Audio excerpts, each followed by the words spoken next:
Hey everyone!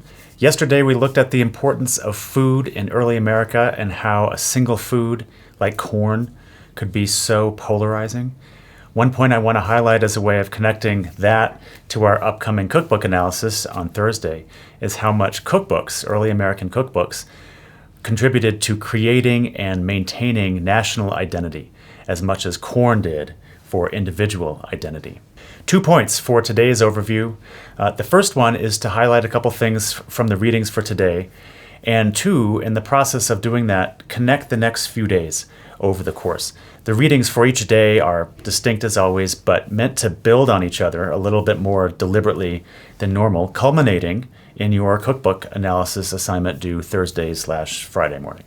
There's no video until Friday, when we'll talk about food, technology, and health around 1900 as food is becoming very industrialized very quickly. And I'll suggest that the most American of any food is, in fact, cereal. The How America Eats reading for today is the usual condensed historical background. You're all getting familiar with that text. Not the most exciting read necessarily, but lots of great background information, lots of great examples to contextualize everything else that we're reading. The Stavely and Fitzgerald reading is maybe a bit more long-winded than it needs to be, but I've tried to direct your attention to certain sections on the syllabus. It's really useful on the whole, though, to help us understand the social context of cookbooks and their significance, which are what the next few days are about. As far as that reading goes, I want to highlight the essential roles of capitalism, commerce, and women's work as related to food and cookbooks in early America. Across the 16th and 17th centuries in England, there was a tremendous increase in population, especially in urban areas. More people needed more food. And this created a very new dynamic in English agriculture. The result was greater power and prosperity for relatively few landowners. Actual land ownership for people who worked the land became rare. We hear all the time that people came to America for religious freedom, which is undeniably true.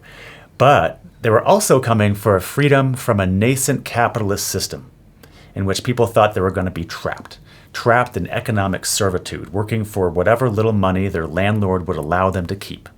Sounds a lot like today in many ways, but this was a very powerful motivator for people to get out of that system that they thought they were never going to really be able to succeed in and start somewhere else.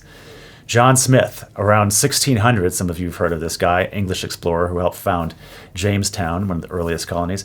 In 1624, he wrote, "Here," he means in the colonies, "there are no hard landlords to rack us with high rents or exorbiting fines.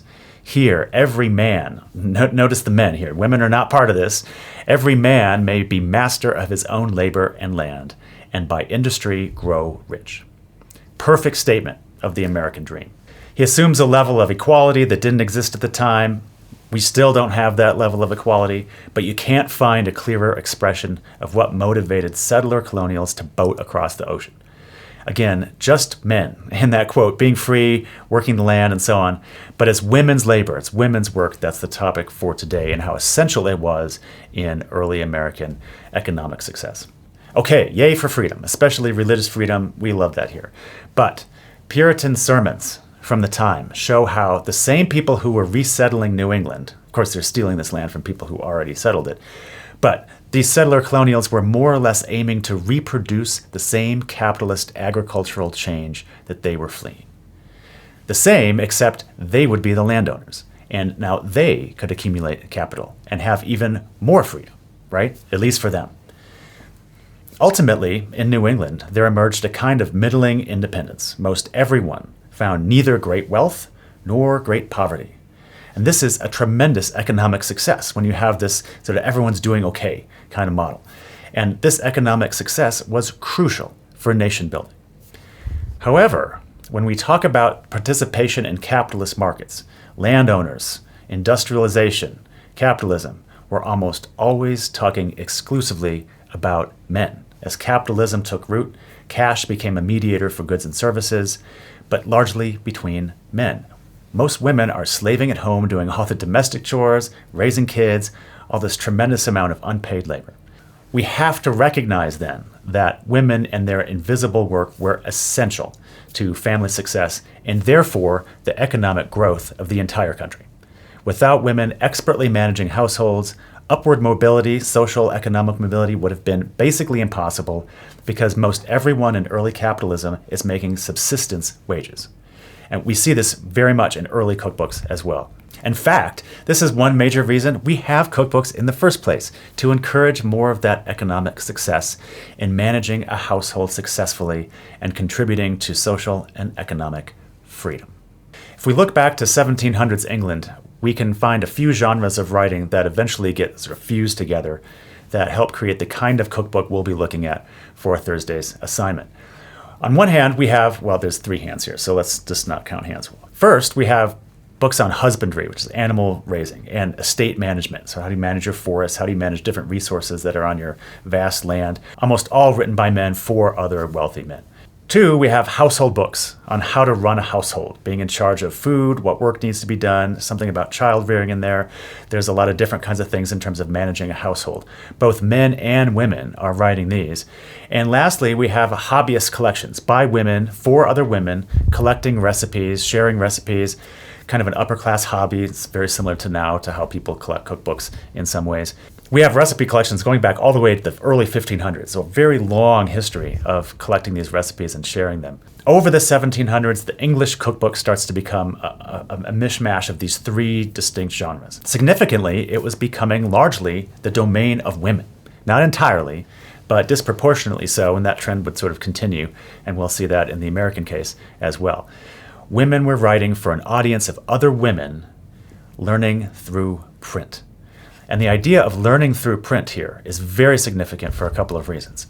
First, learning cooking or anything through print was highly unusual.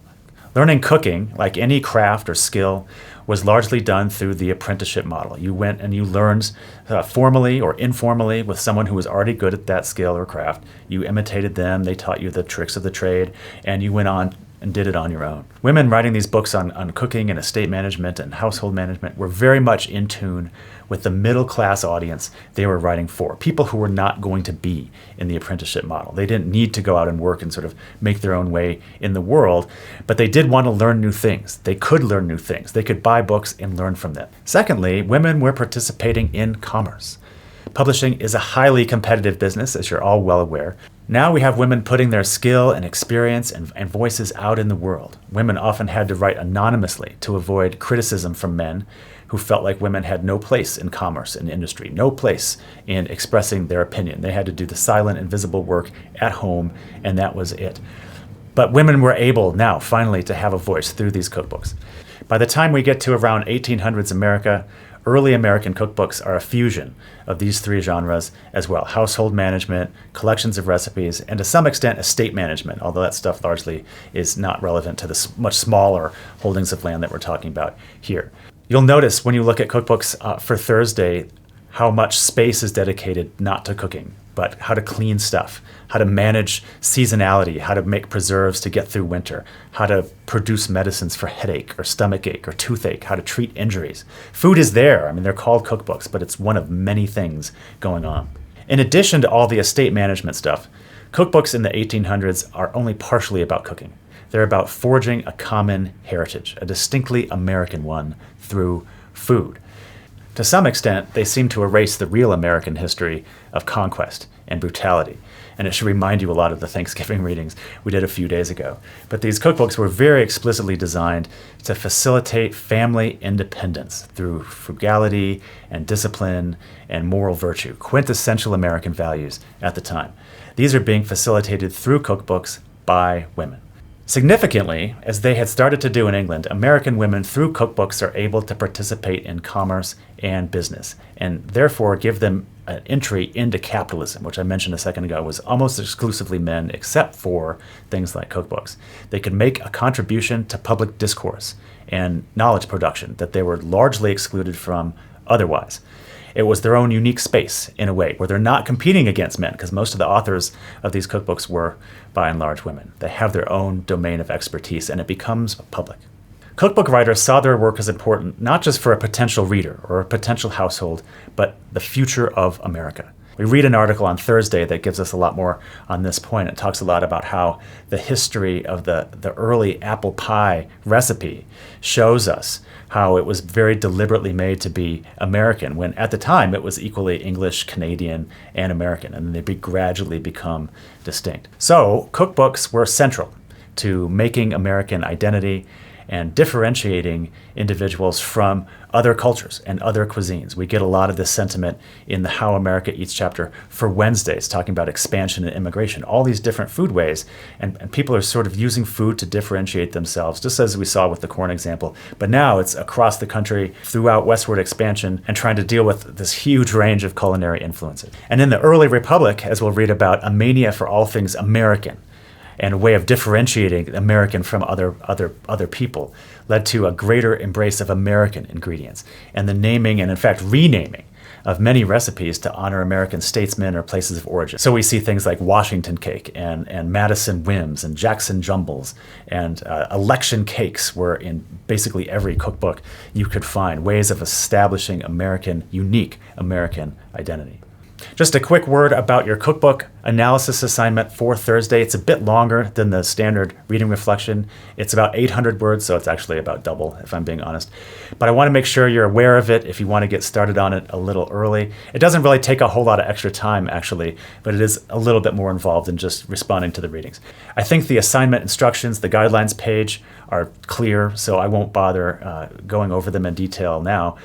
Basically, you pick two cookbooks from the 1800s and compare and contrast them. I give you a link to a catalog of books that you can read online so that you don't have to find anything on your own. You have a few readings for Thursday, but you're not being tested on those explicitly. We're looking at them because they provide excellent instructions and examples, models of what to do with your assignment, how to analyze your own cookbooks. So it's pretty obvious from your assignment if you've taken the time to familiarize yourself with those readings. And that's what they're for, not to test your knowledge on them later on.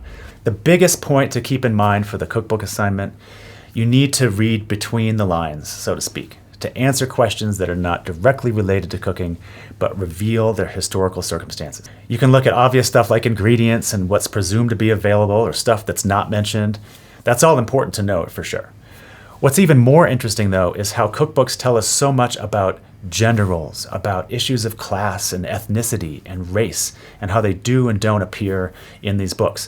What kinds of cuisines are being referenced? How are they referenced?